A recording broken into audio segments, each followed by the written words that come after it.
Going on, fellas? American Travis here. And we're doing a little bit something different today. We had just got back from seeing Guardians Volume 2.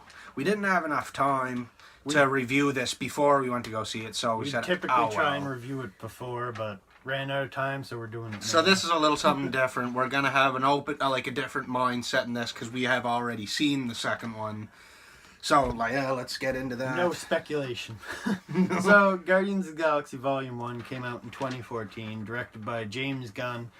He's pretty much an unknown director to me. I may have seen some of his work, but I can't recall seeing it. I'd have to IMDb him, to be completely honest. But after seeing, I've seen both Guardians movies now by him, and I love both of them, but I've never seen anything else. I'm on the same page as you were. But the runtime is 2 hours and 2 minutes for the movie, which was a decent... It seemed like it was kind of long the second or third time watching it, but the first time going through it, it was a good pace. I don't find I have that problem at all with that movie. I still find it perfectly paced. I find the story, it goes as it should. I find because nothing's rushed, everything just fits. Yeah, when you stop and think, what would you take out of that movie?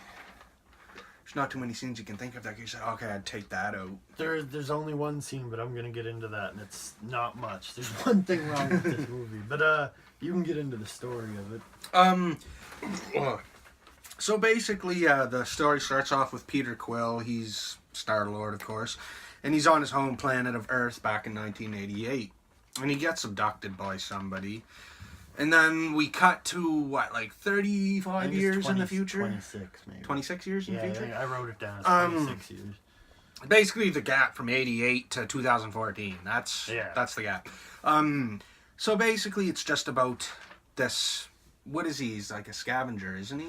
And he calls himself an outlaw. And he comes across this ancient artifact, and it seems to be a lot more valuable than he had bargained for.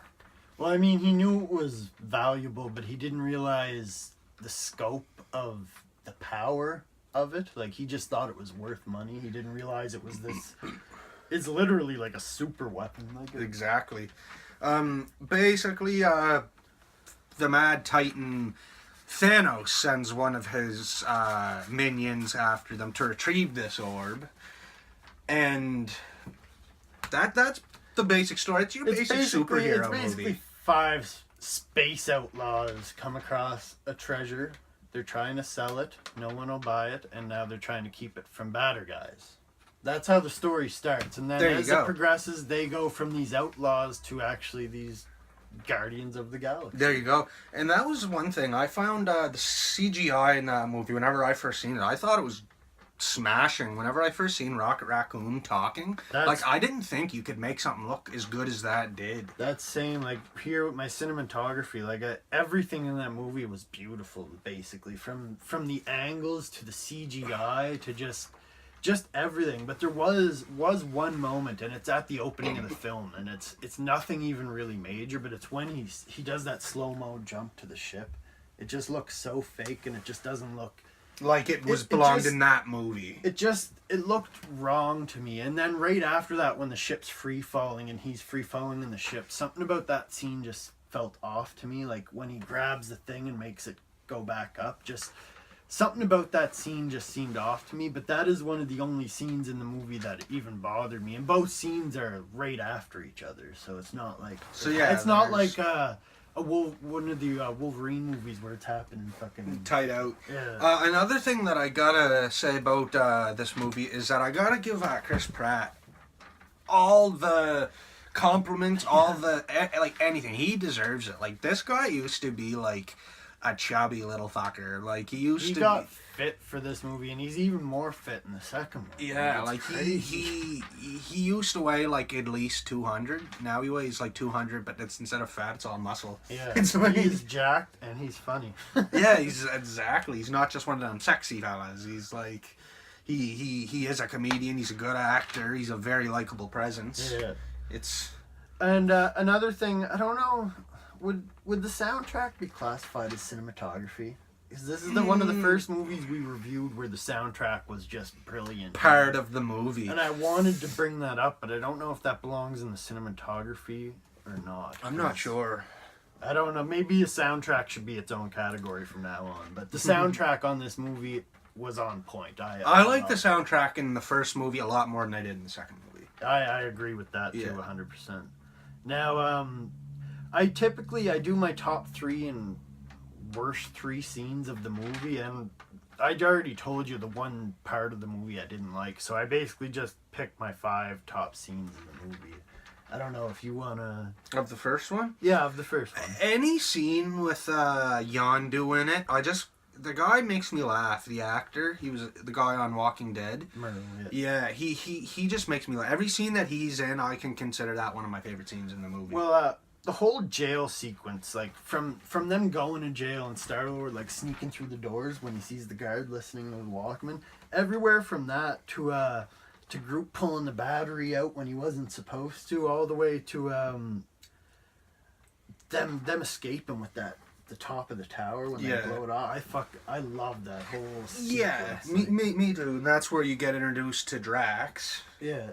And something I should add, I don't know if this might just be my mind playing tricks on me, but in the jail sequence, there was a character in the background of one of the scenes in the cafeteria, and it looked exactly like a Mongoloid from Old Man Logan, the graphic novel. And I'm curious if they threw it in the jail just as an Easter egg for Marvel fans. That's what I feel, but it might not even be a Mongoloid, but I felt like I should bring that up in this video. But second favorite scene would be when Rocket and Star-Lord are crashing their ships, when he's like, these ships are industrial made, and he's like, yeah, but they can't shoot. He's like, that's not what I'm saying. And then they drive the ships into the other ships. Like, I don't know if you have it on there, but I'd love to throw this in. Whenever you really stop and think about it, my favorite scene in the first movie, Rodin's about to kill everybody. Like, he's just about to kill everybody with the Infinity Stone. Oh, and he starts. And Star-Lord saves the galaxy by distracting him by doing a little bit of a dance. Oh, and man, it works so well, too, because the guy's just like, what are you doing? He's like, I'm distracting you, bro. Yeah, I'm just, you big turd blossom. Gonna get easier. Oh, no, see, that to me, that's comedy gold right there. Yeah. That's genius. And another part, Chris Pratt again, when all of the buddies come in to save the day, he's like, yes, they got my dick message. Because he's saying how he's an asshole, but he's not 100% a dick or something. And then right after that, their ship goes crashing down into Ronin's ship, and they're like going through all this chaos, bullets hitting them and ship blowing up, and Drax is just laughing, smiling, the most he's been smiling the whole movie. And Chris Pratt is just kind of like, what in the hell is he so happy about? Just something about that whole scene is just perfect. And you're gonna like this. My fourth favorite scene is when Yondu crashes down on the planet and all the Ravagers are coming to him and telling him to order his Ravagers to turn on the, I forget what they're called, the people of that planet anyway. And he's just basically like, no, and he just starts whistling with that thing, and just it goes from the overhead view and you just see the thing going around killing all of them. That is probably that, and then when you finally see Groot in that hallway throw his arm out and go through all those guys and just smashing them off the wall. Yeah, that's whenever that was your first glimpse of how much Groot can actually fuck shit up. For a portion of the movie, you're just kind of like, so what all can Groot do? And then towards the end of the movie, you're seeing he can make this light, he can make this cool ass shield, he can do all this crazy stuff, and I really liked how they showed those abilities. And I liked too, back at the beginning when they all kind of meet in the square besides Drax, it's all this big fight, but to me it's a big fight to show the viewers just what powers and what they all can do, generally speaking. Yeah. Do we even start spoilers yet? Yeah, oh yeah. Jeez, okay. Stan Lee's cameo, he's actually in that sequence I was just talking about. Rocket Raccoon's looking around and sees him and calls him a pervert or something. He's looking for people that are worth That's money. what I was saying, ladies man. Yeah. That's what he was credited as. And then Thanos. Yeah, It was the first time we've seen Thanos without being in a post-credit scene. like he was actually in the movie. In the He's movie not itself. just- Another thing to point out too, this valuable MacGuffin that they have is an Infinity Stone. Yeah. I don't think we said that yet either. Well, no. We need one more, is it? We need one more in the MCU. Is it one more? Did we... No, there is one more, I think. And we will most likely be getting that in Thor Ragnarok. Or Black Panther, but I think Thor Ragnarok's looking more... We're almost there, guys. Like, Infinity War is only like a year and a half away. The Nova Corps have that Infinity Stone now. Guardians ends with them locking that up. Away, that's... So, Thanos is going to have to get that from them either during Infinity War or in an end credit scene and something. I don't know. But he's going to have to go there to get that. I believe Thor has one. He took one back to his planet, didn't he?